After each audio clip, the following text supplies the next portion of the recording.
Le gouvernement togolais entame des discussions avec le Fonds monétaire international pour obtenir un soutien financier à travers la facilité élargie de crédit. Le programme vise à octroyer environ 390 millions de dollars sur 3 ans et demi. Malgré l'accent mis sur la discipline budgétaire et la réforme fiscale, le gouvernement reste engagé à préserver les acquis sociaux et à répondre aux besoins des populations. Les prochaines élections législatives et régionales, prévues en avril 2024, effectueront la formulation du programme en tenant compte des aspirations des citoyens.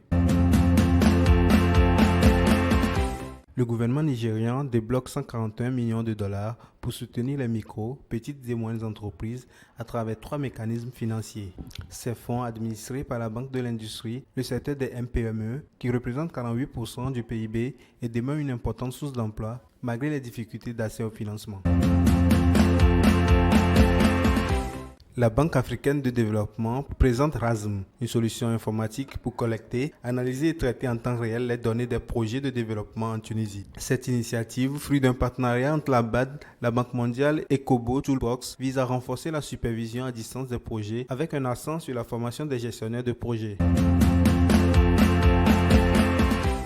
L'ONU lance un appel de fonds de 4,1 milliards de dollars pour répondre aux besoins humanitaires urgents au Soudan, où près de 18 millions de personnes sont confrontées à une insécurité alimentaire aiguë. Le conflit armé en cours depuis avril 2023 a entraîné le déplacement de millions de personnes et la destruction de nombreuses infrastructures. La situation est exacerbée par l'échec des initiatives de paix et la persistance des combats menaçant l'approvisionnement en vivres et en eau, ainsi qu'à l'accès aux soins de santé.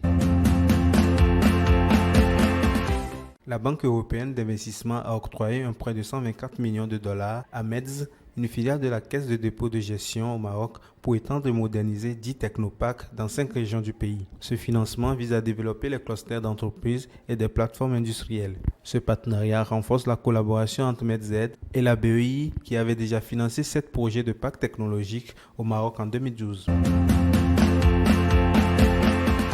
Bpor Financial Services Zambia bénéficie d'un prêt de 10 millions de dollars de Norfund pour étendre ses activités de prêt aux petites et moyennes entreprises en Zambie. Cet accord renforce le partenariat entre les deux entités, Norfund ayant déjà investi 8,9 millions de dollars dans Bpor en 2023.